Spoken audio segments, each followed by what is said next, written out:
everyone, it's Friday, it's middle of February. I know you won't see this until March, but continuity, you guys have to record everything earlier so that you can have it regularly. So I'm doing a barn vlog. I'm at the barn. It's cold, but it's not as cold as it has been the other days. So yeah, let's try to do this without my phone dying. So the first thing I have to do is to put the saddle pads that are Dickens back in place because I took them home and cleaned them.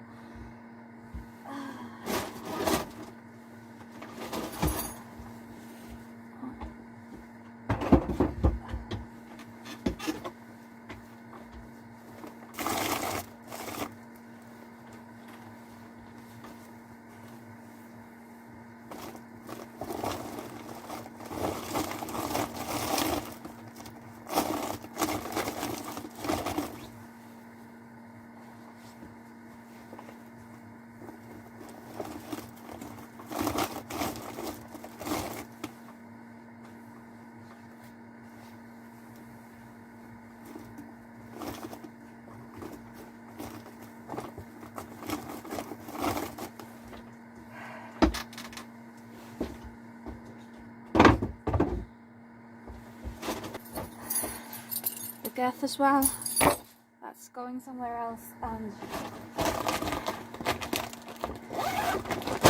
the bag I borrowed.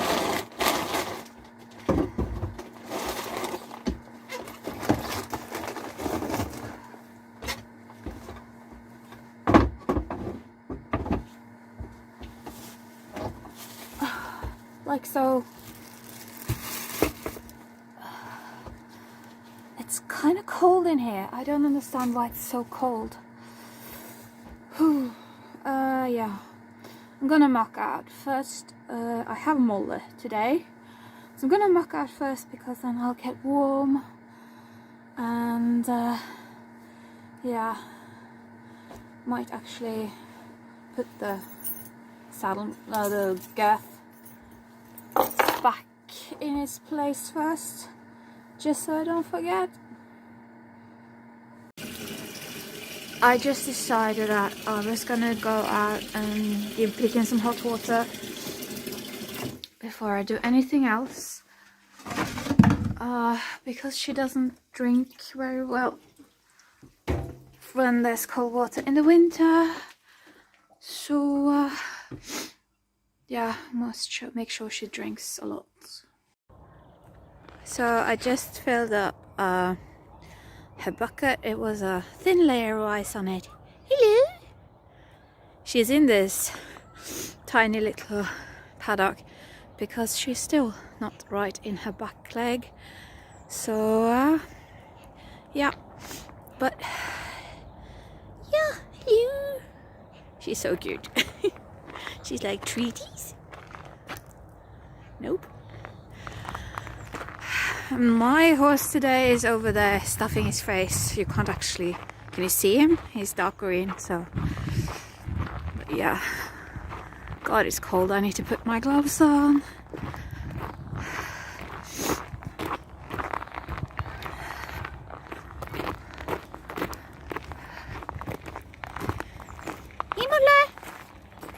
I wish I was mucking out this stable instead of this stable. Why does it have to be such a pig?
freezing cold when I got here, but now I'm hot because it takes a lot of muscle and work to get those shavings loose. If you saw the clip, I had already loosened some because I got another wheelbarrow before the one you saw. But like, it is hot and hard work. So his stable is done. Put in 2 wheelbarrows of shavings, filled up his water bucket, and when I'm done with him, I can just put the hay in, which I've already measured up. He has like a crib thing that we put there that I finished that, and I finished his carrot ball. So I'm all done. I have to get his tuck, and I'm gonna eat something. I'm not sure what time it is. I think it's like around 1. Haven't eaten anything today.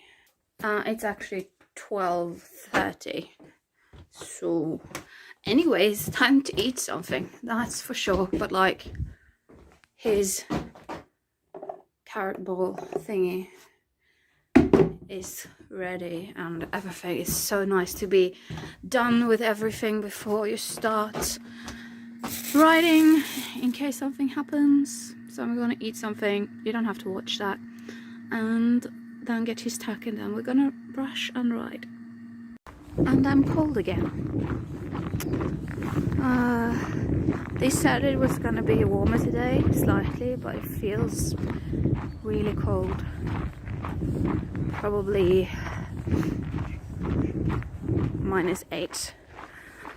I'm gonna try and put up my phone on the fence when I ride him, but it might die, so we'll see how much film I get.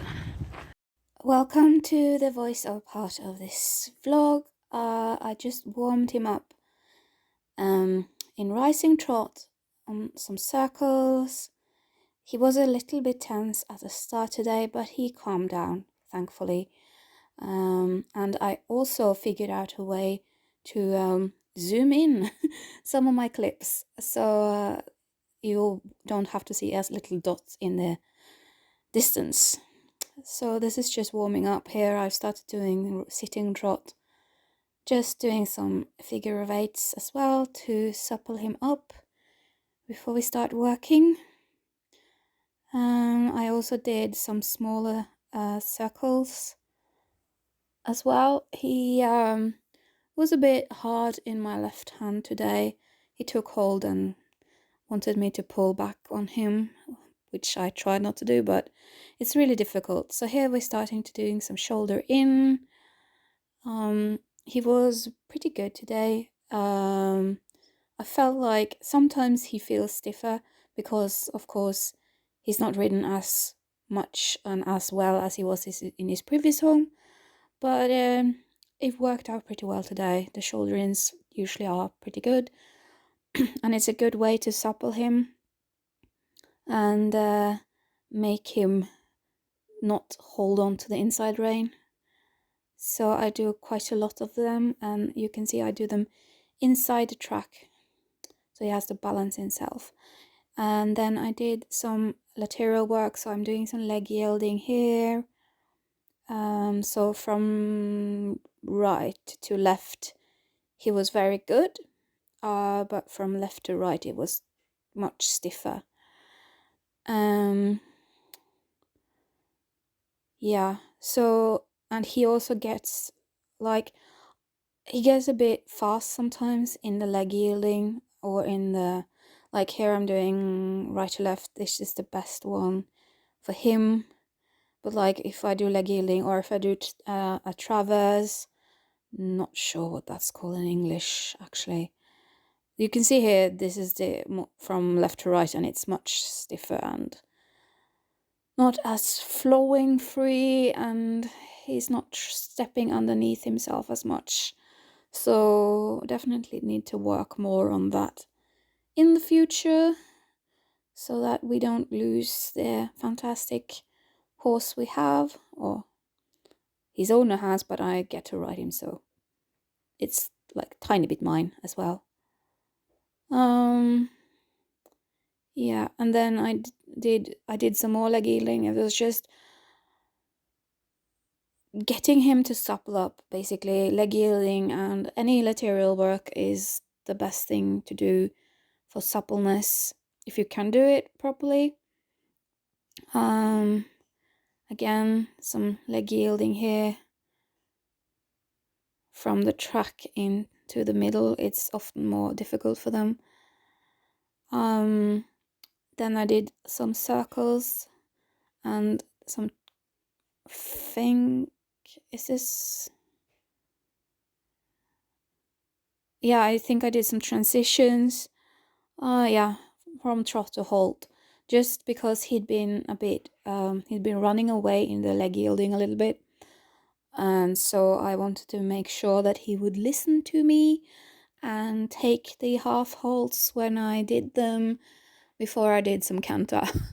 Because this is a very strong horse. Molle is a strong boy and he knows it, and you don't want him to run off with you, basically. It's not fun, believe me. So yeah, so we did that first, and then I did some canter. And his right canter is much, much better than the left canter. So it was pretty easy to sit and like do the transitions, and I'm very, very happy with his transitions from canter to trot. They were very good. He kept the rhythm very well, so the left canter was a little bit more stiff, and but you can still see when he goes from canter to trot. If you watch his rhythm, I think here you can see there's no like break in the rhythm and the speed of the horse. He just moves, and the same here, moves in the same beat, in the same rhythm, in the same speed. There's no like rushing into the canter or a losing of tempo when you go from canter to trot. Like here, there's a little bit there. It was a little bit of a break, but yeah. And then we did a little bit more on the right, because I like to finish up with the easiest side for them. So he got to do some transitions there as well. You can see like he's such a good horse, and kudos to his old owner and trainer, because this horse is the best horse I've ever ridden. Like in terms of like how well schooled it is. Yeah, so I wish I could manage to like ride my own horse like this sometime in the future. We'll see, probably not. So yeah, so after that I just did some more shoulder in, just to take advantage of the suppleness I gained from the cantering. And then after that I turned the camera off and just trotted him off a little bit and stuff. So here's the last shoulder in, so you guys can see. I left him alone for like a minute. You can't actually see it, like how bad it is. Did you decorate yourself? Yes. He's like, look at me. But what he doesn't realize is this means I have to brush him again, which he hates. So I'm done at the barn and fixed everything with Molla, and now I'm going home. And yeah, so if you like this video, please give it a thumbs up, leave a comment. I love comments. Subscribe to my channel, and I'll see you in my next video. Bye.